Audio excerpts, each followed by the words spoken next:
Seja muito bem-vindo, você que nos visita também. Sinta-se abraçado pelo Senhor, é uma grande alegria, um privilégio tê-lo aqui conosco. Nesses dias chuvosos também. Parabéns para vocês, são corajosos. Sair da cama, difícil, domingo de manhã, só pela graça mesmo, né? Mas o Senhor nos capacita e nos presenteia com a alegria de estarmos aqui reunidos, enxergando, olhando um ao outro, abraçando um ao outro, edificando um ao outro, e agora juntos, adorando ao Senhor através da pregação da Escritura Sagrada, a Palavra de Deus. E nós temos aqui, por costume, de seguir pregações expositivas. Domingo após domingo, nós pegamos um livro da Escritura Sagrada e vamos seguindo ele por partes. E assim, tentando entender o que Deus mesmo quer nos falar pela Escritura Sagrada, procurando trazer a interpretação correta pela graça do Senhor. E nós, então, estamos no livro de Abacuque, um pequeno livro lá do Antigo Testamento, mas um livro impressionante, porque ele é muito atual. Ele fala muito, ele se aplica muito aos nossos dias, porque a situação de Abacuque era terrível, era caótica. A cidade lá estava com muitos problemas em Jerusalém, muita injustiça, perversão da justiça nos magistrados, a cidade em confusão, afastando a idolatria, o povo da aliança vivendo em idolatria, abandonando os caminhos do Senhor. E Abacuque nos ensina como que a gente vive no meio dessa confusão, como que a gente vive no meio desse caos, desse mundo caído, sem perder a sanidade, sem enlouquecer diante de tantas coisas que nos acontecem. Então, é um livro muito atual, muito pertinente. Nós estamos aprendendo muito com ele. Eu, pelo menos, estou sendo muito edificado com os estudos dele, né? Muito atual também para a época que nós vivemos no nosso país. Então, ele traz lições muito preciosas, muito caras realmente, que, pela graça do Senhor, devem ser guardadas lá no fundo do nosso coração. E nós estamos no capítulo 2. E nós já vimos até aqui um breve resumo, uma breve lembrança aí, né? Que o profeta começa o livro em crise. Ele começa gritando, ele começa clamando e gritando, até gritando. Então ele está em crise diante da degradação do povo da aliança, né? A triste situação em Israel. Mas ele piora, a crise dele piora diante da demora de Deus em responder às orações. Então lá a confusão pegando e ele orando já há muito tempo e nada. Aí ele piorou. Ué, como assim? Deus está indiferente à minha situação? Será que Deus não está vendo? Que eu estou precisando de ajuda aqui? As coisas estão tá uma bagunça. E aí então ele fica mais angustiado ainda. Ele fica mais ainda preocupado. A ansiedade pega ele. E aí a gente vê um clamor lá bastante carregado do profeta Abacuque. Parecia que Deus estava indiferente a toda aquela maldade. Mas aí então Deus respondeu. Deus responde. Finalmente respondeu a oração de Abacuque, mas não foi bem como ele estava esperando. Aí o Senhor Deus traz a mensagem de que viria com juízo contra Israel, contra o seu próprio povo, contra os crentes. Por quê? Porque eles estavam se afastando dos caminhos de Deus e viria para discipliná-los. E semana passada nós estudamos a segunda oração de Abacuque, que foi depois dessa primeira resposta de Deus. E nós vimos que ele não estava entendendo muito bem como que Deus pode usar o ímpio contra o seu próprio povo. Deus usando um povo ímpio, uma nação ímpia, contra o seu próprio povo. E ele está ainda bem confuso, né, com algumas questões, mas nós vimos que neste processo ele não entra em desespero. Ele não entra em desespero. Por quê? Porque ele traz à memória aquilo que ele já conhece sobre o caráter perfeito de Deus. Ele começa a se lembrar quem é o Deus a quem ele serve, aquilo que ele sabe. As dúvidas ele deixa para lá, os problemas ele deixa um pouquinho de canto e concentra no que ele sabe, que é certo, terreno seguro. Aí falamos lá a eternidade de Deus, a santidade de Deus, o caráter de Deus. Ele começa a lembrar e ele alimenta o coração dele com essas verdades, e aí ele não entra em desespero com o conhecimento Conhecimento de Deus, nós percebemos isso na segunda oração, e trazendo também à memória o conhecimento da aliança que Deus firmou com o seu povo.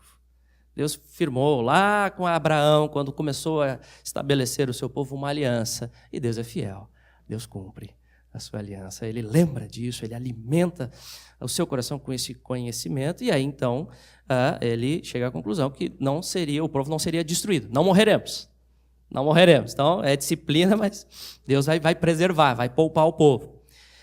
E hoje nós vamos começar a estudar a segunda resposta de Deus à oração de Abacuque. O nosso texto hoje vai do verso 2 até o verso 5, e semana que vem nós completamos o restante da resposta de Deus neste capítulo.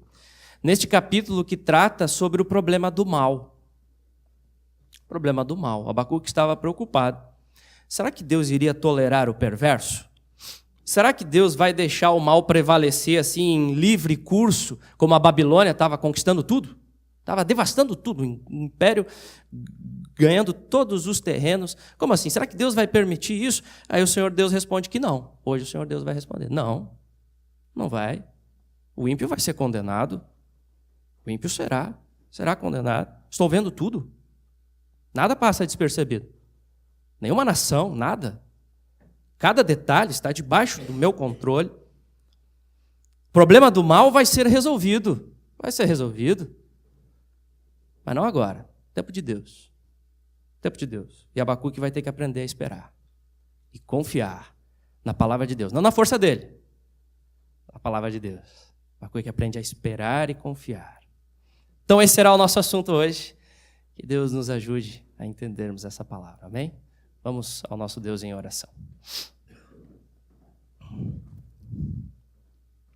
Senhor, nós te louvamos, pois Tu és o Deus Santo, Deus grandioso, Deus temível, mas ao mesmo tempo Deus gracioso e misericordioso, que se importa com nós pecadores e nos salva graciosamente, ó Deus.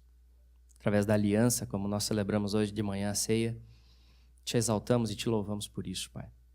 E obrigado pela preciosa revelação, a Escritura Sagrada, pela qual o Senhor fala conosco, ó Deus.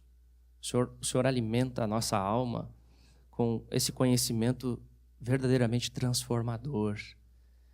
E nós estamos aqui, Pai, necessitados por ouvir mais do Senhor falar.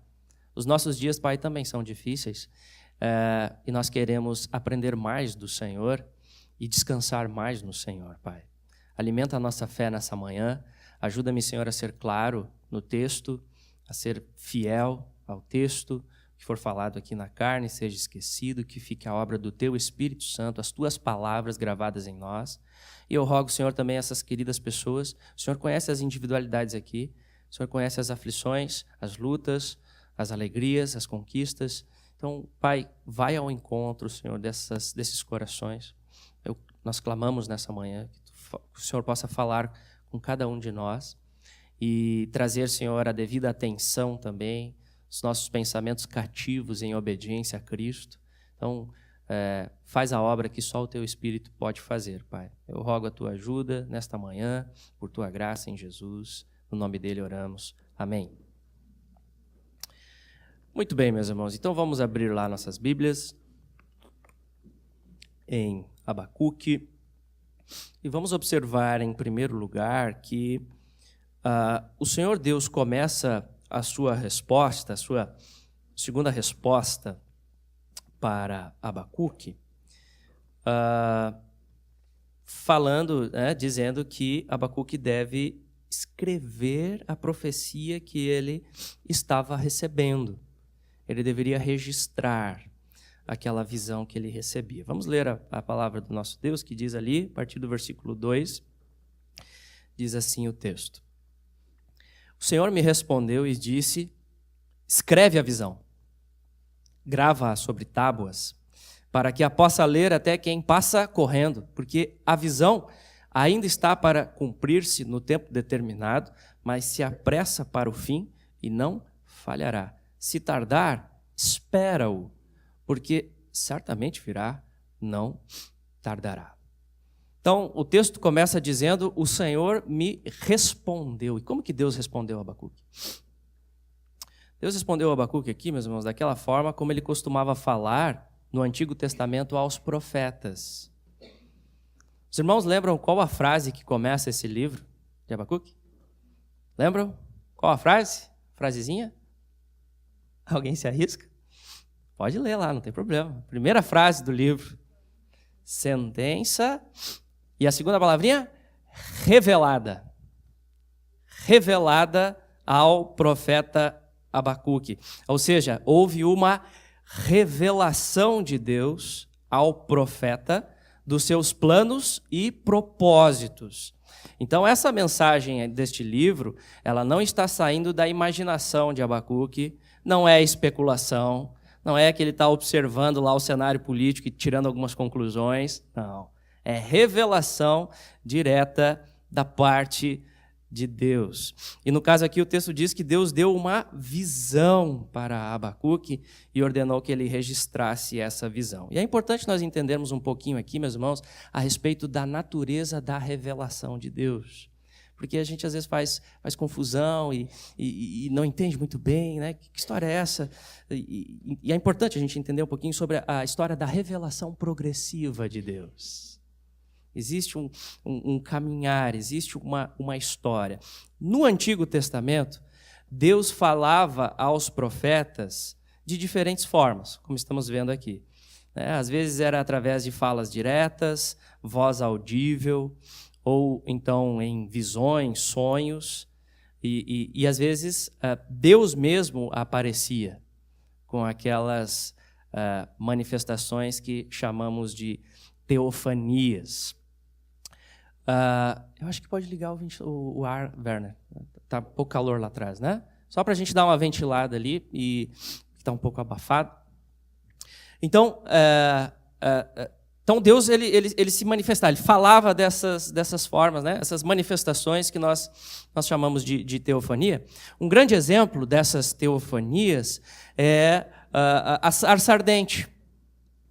Vocês lembram? Sarça ardente lá em Êxodo, capítulo 3, diante de Moisés. Temos também lá o exemplo lá quando a Sodoma e Gomorra será destruída. Aí aparecem a figura três pessoas falando com Abraão. 2 anjos e um era o Senhor mesmo. Aparece em forma humana. Então nós temos várias manifestações da fala de Deus no Antigo Testamento. E nesse processo da revelação, o que aconteceu é que as pessoas que receberam esta fala de Deus, que tiveram este momento marcante, tomaram o cuidado de registrar o que aconteceu, guiadas pelo Espírito Santo. Ou, se não foram diretamente elas, foram pessoas que tomaram conhecimento da situação e, guiadas pelo Espírito Santo, registraram tudo o que aconteceu nessas revelações de Deus, e assim compondo a narrativa e os escritos do Antigo Testamento, nesse processo da revelação. A última vez que Deus se revela dessa forma, meus irmãos, no Antigo Testamento, foi ao profeta, o último? Malaquias. É o último profeta lá do Antigo Testamento, que Deus traz a mensagem. Depois de Malaquias, meus irmãos, nós temos aquilo que os teólogos chamam de 400 anos de silêncio na história. Os próprios judeus reconhecem que não houve profecia naquele tempo. Não reconhecem. Malaquias termina ali os profetas autorizados por Deus. Os judeus fecham o cânon deles ali, entendem que não mais houve espírito de profecia, né? E eles estão esperando o Messias. Só que eles estão esperando até hoje. Nós sabemos que ele já veio. Mas houve esse período, 400 anos de silêncio, e até João Batista. E, finalmente, a vinda de Jesus Cristo, que, meus irmãos, é a máxima revelação de Deus aos homens. Por quê? Porque o próprio Deus, na pessoa do Filho Jesus Cristo, assumiu a nossa natureza, andou entre nós. Ele veio até nós. Aliás, essa é a única forma que nós podemos conhecer a Deus. O homem não alcança Deus pelo seu intelecto, pelas suas especulações. É somente Deus vindo e falar conosco. causa do nosso pecado. E Deus veio, Deus se revela. Deus se revela a nós nas Escrituras. Então Jesus veio e ele é essa manifestação, essa fala de Deus plena.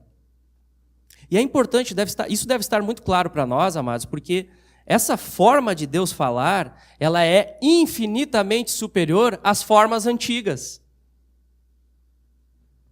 Tem gente que pensa, né?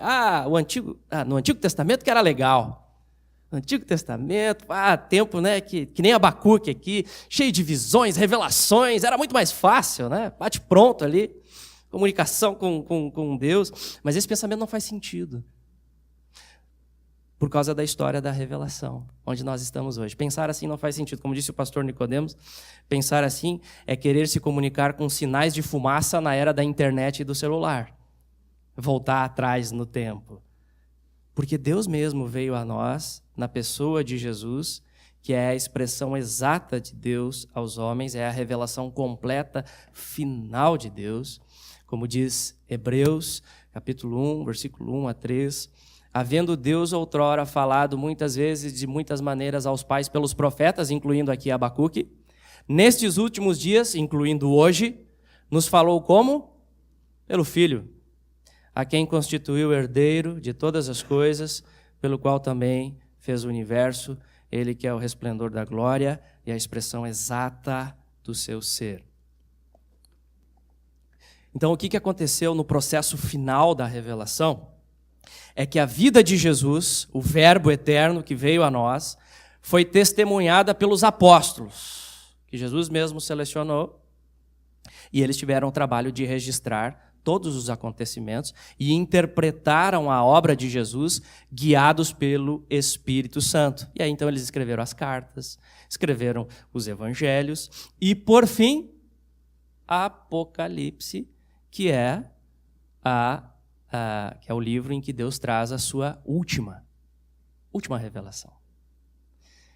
Por isso nós devemos tomar todo cuidado, meus irmãos, e afirmar com clareza que a Bíblia, Antigo e Novo Testamento, com seus 66 livros, contém a revelação final e completa de Deus. Como que Deus nos fala hoje?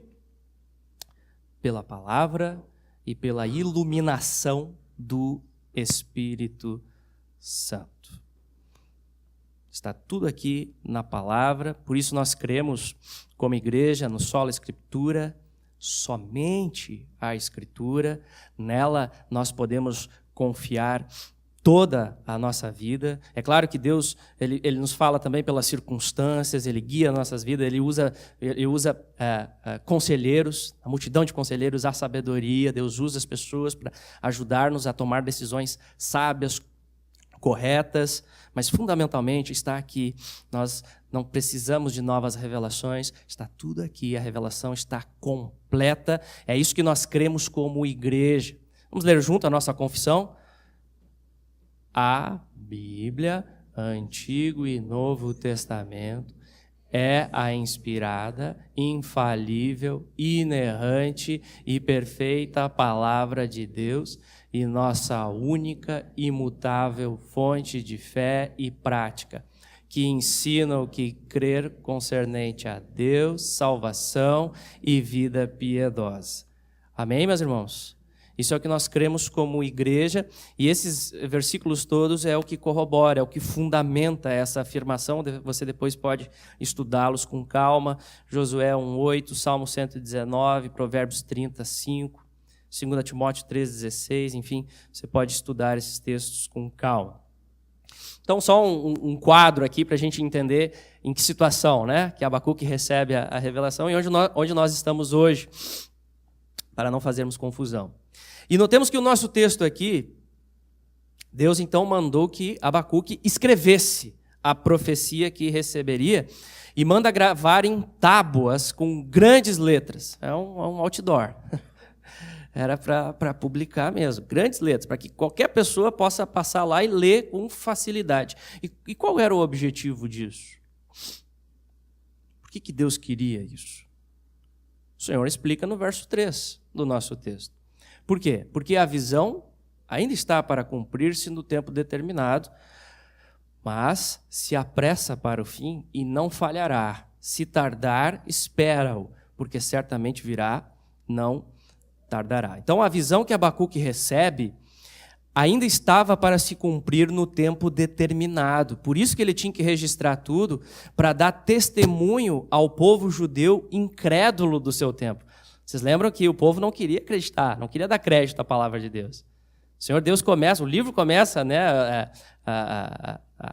na primeira resposta de Deus, o Senhor falando, né, Abacuque, tal mensagem será contada que não difícil de acreditar, não se acreditaria, o povo não acreditaria nessa mensagem. Então já estava advertindo. Lembrem que o povo era um povo de coração endurecido naquela época, um povo que se afastava dos caminhos de Deus. Então por isso que Abacuque tinha que registrar tudo para que fosse testemunhado ao povo judeu de que esta era uma profecia da parte de Deus mesmo, para que quando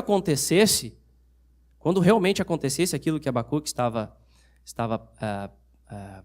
pregando, eles pudessem lembrar, pois é, aquilo que Abacuque escreveu está acontecendo agora. Está acontecendo de fato. E o texto diz, se apressa para o fim, se apressa para o fim. Ou seja, fim aqui é tanto o fim dos caldeus, pelo contexto aqui, o fim do Império Babilônico, né, o juízo de Deus que vai vir sobre ele, o capítulo nos mostra, mas alguns versículos nos apontam também que esse fim aqui fala do fim do mundo. Fala do juízo final. Interessante, né? A profecia no Antigo Testamento, ela misturava as coisas às vezes. Algo que aconteceria imediatamente e algo apontando mais para o fim.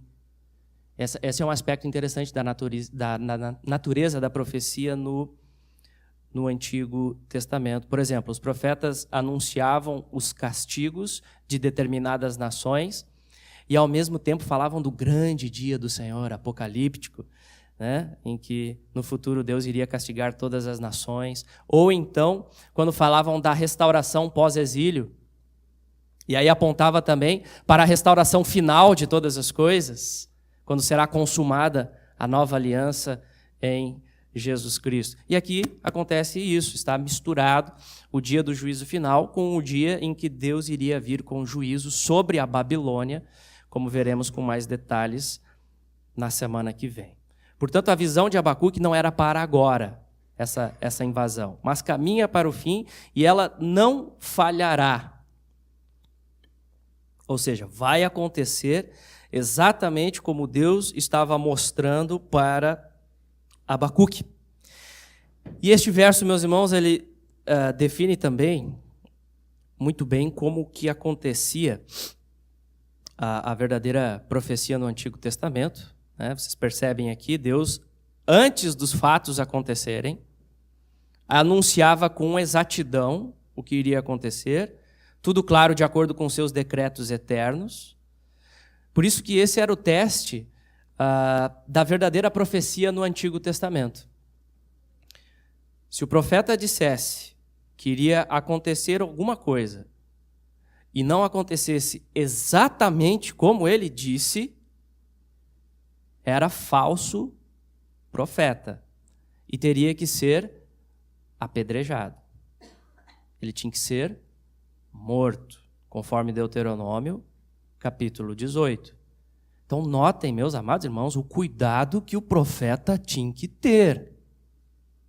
Notem o cuidado. Não havia espaço para profetada. Profetada era a sentença de morte naquela época. Já pensou se a gente aplicasse essa regra nos dias de hoje? Cara, ia ter muita gente morrendo. Muita gente morrendo. A história da igreja mostra muitos falsos profetas que se levantaram tentando, por exemplo, prever a volta de Cristo. Marcaram dia e hora. Isso continua acontecendo até hoje. E religiões se estabeleceram em cima desses homens.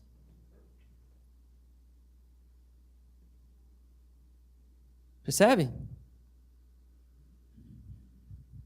E hoje em dia nós vemos também por aí muitos que se levantam dando aquelas profetadas vagas, enigmáticas, sabe? Aquele profetão vem, aqueles olhão arregalado na sua frente, e aí começa a falar as coisas, assim diz o Senhor.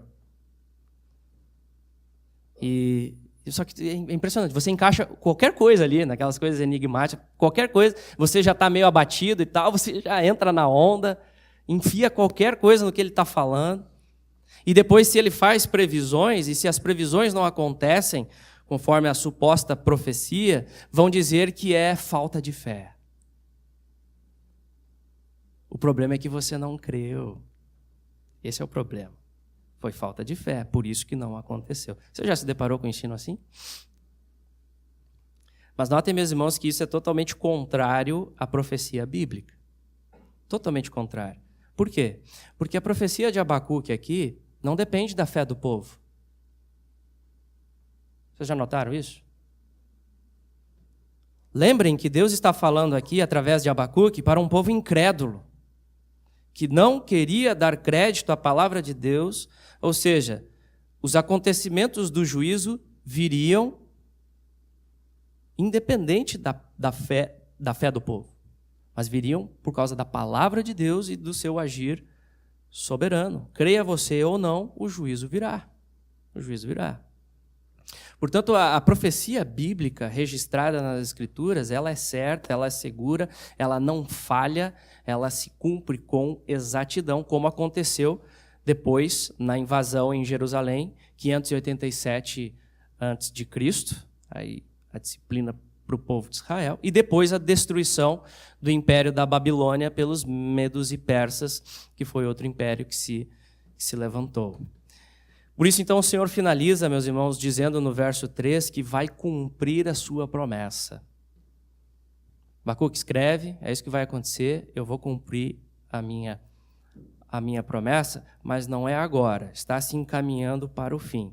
Então, se está demorando, na perspectiva humana, porque no tempo de Deus sempre é o tempo certo, mas se Abacuque está angustiado e achando demorado, ele deveria aprender a esperar e viver pela fé, porque a promessa do Senhor não falha. E é isso que o Senhor enfatiza no verso 4, que é o verso-chave do nosso livro. É isso que está no verso 4, Abacuque deve confiar na palavra de Deus. Diz assim a palavra: Eis o soberbo, sua alma não é reta nele, mas o justo viverá pela sua fé. Assim como o vinho é enganoso, tampouco permanece o arrogante, cuja gananciosa boca se escancara como o sepulcro, e é como a morte, que não se farta. Ele ajunta para si todas as nações e congrega todos os povos. Então, Deus começa aqui respondendo à inquietação de Abacuque sobre a nação ímpia da Babilônia, que prosperava. Eis o soberbo, e o Senhor está falando aqui de Nabucodonosor. Deus mostra que conhecia muito bem este rei ímpio que estava levantando, e nessa visão Deus mostra a Abacuque que já havia julgado e condenado o rei da Babilônia.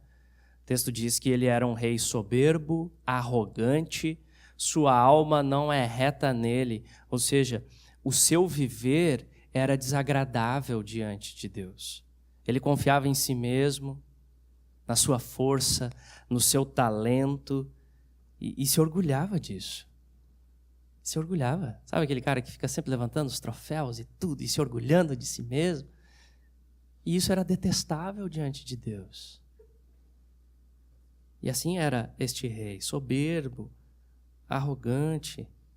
Portanto, Deus, em seus propósitos soberanos, tolerou o mal deste rei ímpio, tirano, e se utilizou dele por um determinado momento para disciplinar Israel. Mas ele não vai passar impune. Não vai passar impune. Deus está no controle de tudo, de todos os reis e reinos nesta terra. Os soberbos terão a sua recompensa.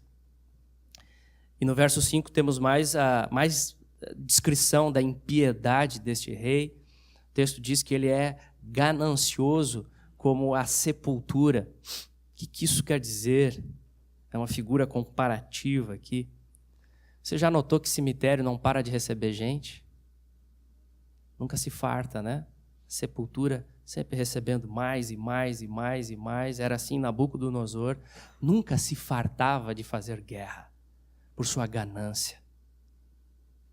Ajuntando mais e mais nações e prisioneiros como escravos para si mesmo. Porém, Deus deixa claro que este reinado vai passar. Está com seus dias contados. Assim como o vinho é enganoso, tão pouco permanece o arrogante. O vinho é enganoso nos seus efeitos. É isso que o texto está querendo dizer aqui. O consumo do álcool traz normalmente aquela sensação de euforia, mas é uma sensação passageira. E logo depois vem a depressão, vem a ressaca.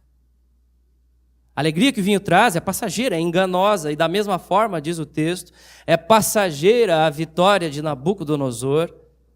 O império da Babilônia é passageiro, é efêmero. Deus virá em juízo, que será detalhado nos próximos versos de 6 a 20. Mas até isso acontecer, o que Abacuque deveria fazer? Como que Abacuque deveria viver? A resposta é pela fé na palavra de Deus. Deus disse e eu me agarro a essa palavra e fico com ela. Somente com ela. Essa palavra é digna de crédito. Essa palavra é digna e ele fica com ela. O justo viverá pela fé. E viver pela fé aqui, meus irmãos, significa viver na expectativa do cumprimento das promessas de Deus. É viver nessa expectativa. Mesmo sem ver sinal nenhum de melhora da situação que o cercava. Abacuque deveria viver assim. Porque, afinal de contas, o que é fé? O que é fé? O autor de Hebreus nos resume com precisão. Ora, a fé é a certeza de coisas que se esperam e a convicção de fatos que se não veem. Então Deus disse para Abacuque que iria mandar uma nação ímpia contra Israel. Eles serão disciplinados pelo seu afastamento da palavra, serão levados para o cativeiro, mas não serão destruídos, como vimos na semana passada, segundo a aliança de Deus com o seu povo. E agora Deus está dizendo que no tempo certo vai condenar Nabucodonosor e castigar por todo o mal que ele fez. E este império seria totalmente destruído. Por isso Abacuque deveria confiar em Deus e esperar na palavra de Deus o momento em que Deus vai resolver o problema do mal. Deus vai resolver e restaurar o povo. Essa era a promessa. Essa era a promessa e Abacuque deveria viver pela fé nas promessas de Deus. Então não é à toa, meus irmãos, que o apóstolo Paulo depois escolhe exatamente este verso para fundamentar a doutrina básica e essencial da nossa salvação. Não é à toa, que é a justificação pela fé. Esse texto é citado em Romanos, Gálatas, Hebreus.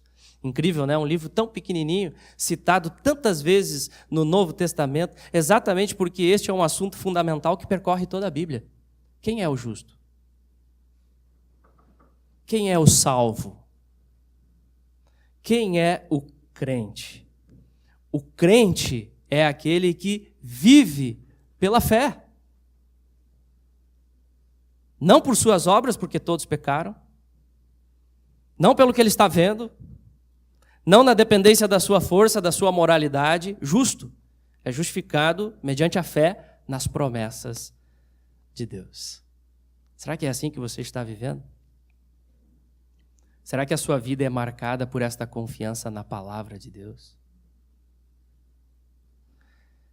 Lloyd Jones diz o seguinte: fé significa aceitar a palavra de Deus do jeito que ela é e atuar de acordo com ela, porque é a palavra de Deus. Significa crer no que Deus diz simples e exclusivamente porque Ele o disse. Os heróis da fé, mencionados no capítulo 11 de Hebreus, creram na palavra de Deus simplesmente porque Ele havia falado. Não tinham nenhum outro motivo para crer nela. Tem uma evidência externa. Por exemplo, por que Abraão tomou a Isaque e o levou ao monte? Por que estava ele disposto a sacrificar o filho? Simplesmente porque Deus lhe disse que o fizesse. Mas o viver pela fé é mais do que isso. Significa basear toda a nossa vida na fé em Deus. O segredo dos personagens do Antigo Testamento era que viviam como quem vê aquele que é invisível. Preferiram, à semelhança de Moisés, ser maltratado com o povo de Deus a usufruir prazeres transitórios do pecado.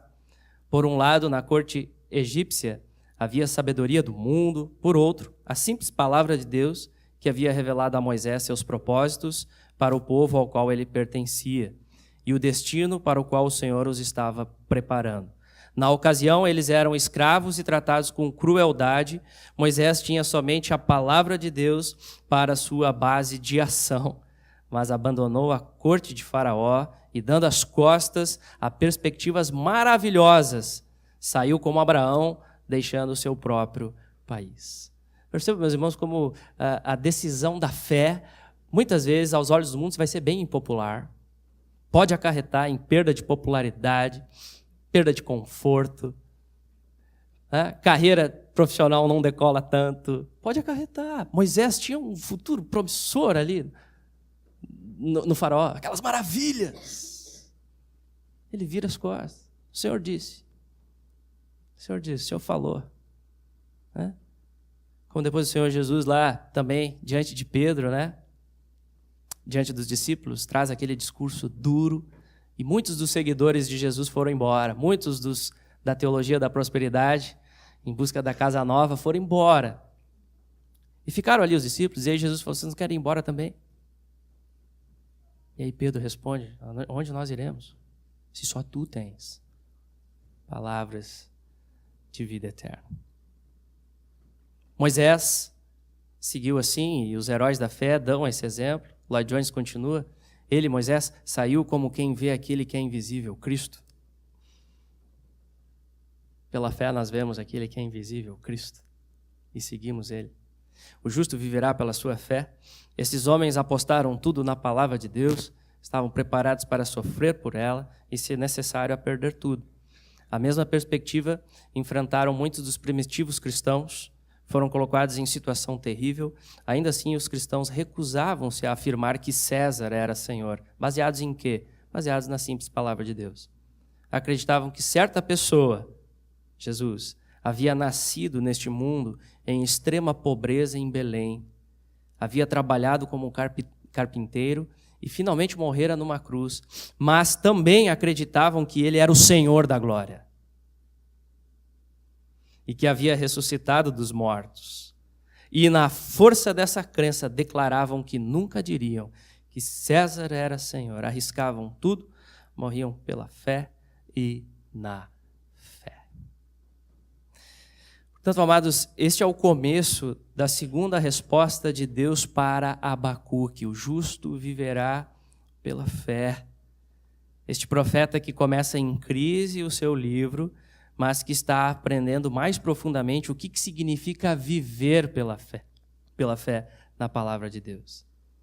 E nós estamos vendo que é uma jornada de altos e baixos, fraquejamos muitas vezes na fé, duvidamos, vários questionamentos, mas persevera, continua. Deus vai trabalhando em nós, Deus vai crescendo, nos voltamos para Ele graciosamente e assim Abacuque está crescendo. Ele não vai ter todas as respostas dos seus questionamentos, não vai ter, muitas coisas vai ficar sem resposta da parte de Deus, mas ele está aprendendo a descansar no Deus soberano. E aí então, por essa confiança, ele não fica paralisado pelo medo. Diante do caos, ele é prudente, claro, como devemos ser, mas não paralisado pelo medo. E ele avança. Ele não toma decisões por conveniência, ele toma decisões confiado na palavra de Deus. E assim ele vai em frente. Amém? E vamos concluir, meus irmãos, com mais uma aplicação. Que lição podemos tirar para nós hoje, como igreja? E a lição é óbvia, a ideia central do nosso texto hoje. Precisamos aprender a viver pela fé na palavra de Deus. Como vimos, as circunstâncias em que Abacuque vivia eram terríveis. Ele vai ter que enfrentar toda aquela invasão, toda a destruição do poderosíssimo império da Babilônia que está marchando contra Jerusalém, porém, seguro nas promessas de Deus, deveria crer que Deus vai reverter a situação. Maior aquele que está em nós do que o que está no mundo. Deus vai reverter a situação. E no tempo de Deus, a justiça vai ser feita. Vai ser feita. Então ele deveria confiar na palavra de Deus e seguir em frente agarrado única e exclusivamente às promessas de Deus. E mais nada. E amados, é nisso que se resume a nossa vida cristã. A nossa fé está toda baseada em promessas na palavra de Deus. Por exemplo, Deus prometeu perdoar os nossos pecados, que vamos viver depois da morte, eternamente, que Jesus vai voltar, vai ter ressurreição dos mortos, Ele vai estabelecer um novo céu, uma nova terra onde habitaremos. E eu pergunto, nós estamos vendo essas coisas acontecerem? Pelos olhos físicos, não, né? Na nossa perspectiva, as pessoas morrem e o que acontece?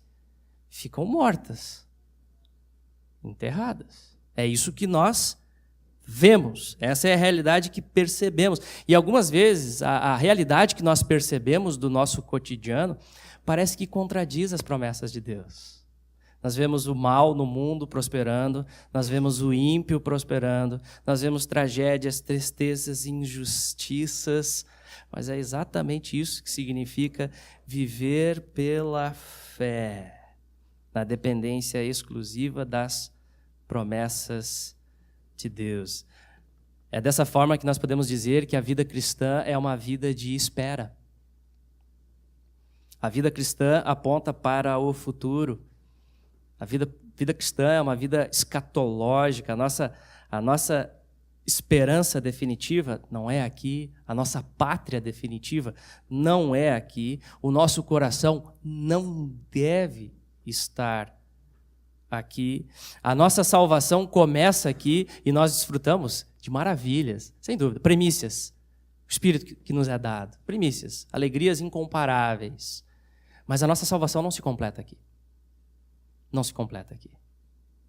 A redenção será consumada somente quando Cristo voltar. O problema do mal não será resolvido aqui e agora na nossa força.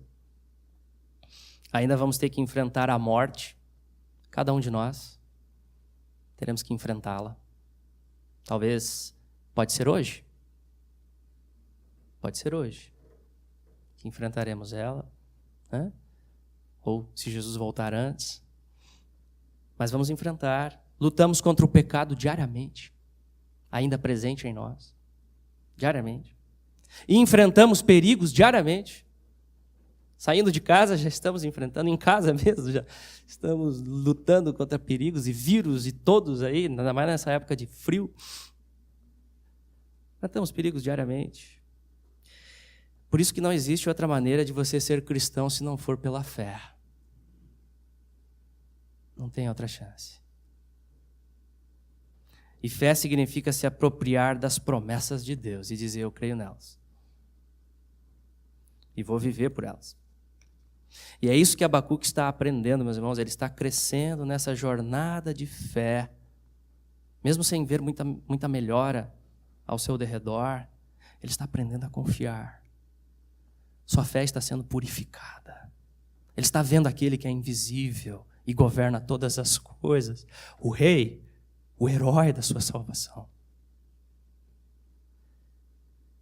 E é assim que ele vai chegar ao ponto de dizer no final do livro, ainda que a figueira não floresça, ainda que falte muitas coisas na minha vida, ainda que eu venha a perder muitas coisas, ainda que não saia nada de como eu planejei, deu tudo errado, ainda assim eu vou continuar confiando e me alegrando no Deus da minha salvação. Isso é andar por fé. Isso é andar por fé. e não dominado por sentimento, por sensações, mas pelo entendimento bem firme da palavra. Andar por fé e não por vista. Andar por fé e não pelo que as mídias sociais pregam e nos aterrorizam. Andar por fé e não pelos que os jornais dizem. Meus irmãos, é dessa forma que nós aquietamos o nosso coração nesse mundo caótico. Como Abacuque está aprendendo aqui a aquietar o seu e se pôr em silêncio. Interessante, ele começa o livro gritando e agora ele já está em silêncio. Por-me-ei em silêncio na minha torre de vigia. Tá crescendo. Está crescendo, se colocando em silêncio. Abacuque nos ensina como podemos manter a nossa sanidade no meio de um mundo caótico que nega a Deus. O tempo todo. O tempo todo. Que lição preciosa deste livro. Como mantemos a sanidade quando tudo dá errado ao nosso redor? Que verdade preciosa. É somente fé na palavra. Meu irmão, minha irmã, meu caro amigo, minha amiga, é fé na palavra. Esse é o nosso referencial. Essa é a rocha eterna. É a confiança na palavra de Deus que não falha. É daí que vem a nossa esperança. É daí que vem a nossa alegria. É daí que vem motivo para cantar, como nós cantamos agora, domingo de manhã de chuva. Sair de casa para cantar, para louvar. Por quê? Porque o Senhor disse: eu sei que o meu Redentor vive. E a minha esperança está nele. E eu encerro com as palavras aqui de Lloyd Jones, que ele diz o seguinte: essa é a nossa posição como cristãos hoje. A escolha nos está sendo imposta mais e mais. Ainda há alguém tolo bastante para confiar neste mundo e no que ele tem para oferecer? Qual é o princípio controlador de nossa vida? Reflita sobre isso. É o cálculo? É a sabedoria do mundo? Uma opinião astuta, equilibrada, que os cientistas dizem, que os doutores dizem? Vou fundamentar minha vida toda nisso? Baseada na história e no conhecimento humanos? Ou é a palavra de Deus? Advertindo-nos de que a vida e este mundo são transitórios e que ambos não passam de preparação para o mundo vindouro. Ela não nos diz para voltar as costas inteiramente ao mundo, mas insiste em que tenhamos dele a visão correta. Ela é enfática ao declarar que o que realmente importa é a vinda do reino de Deus. Devemos fazer a nós mesmos como se na presença de Deus as perguntas: está a minha vida baseada no princípio da fé? Faça essa pergunta para você mesmo. Estou me submetendo ao fato de que aquilo que leio na Bíblia é verdadeiro e é a palavra de Deus? Estou disposto a arriscar tudo, inclusive minha vida, neste fato? Porque o justo viverá pela sua fé. Amém? Deus nos ajude, amados, a crescermos com esta confiança e à luz deste impressionante livro. Vamos orar.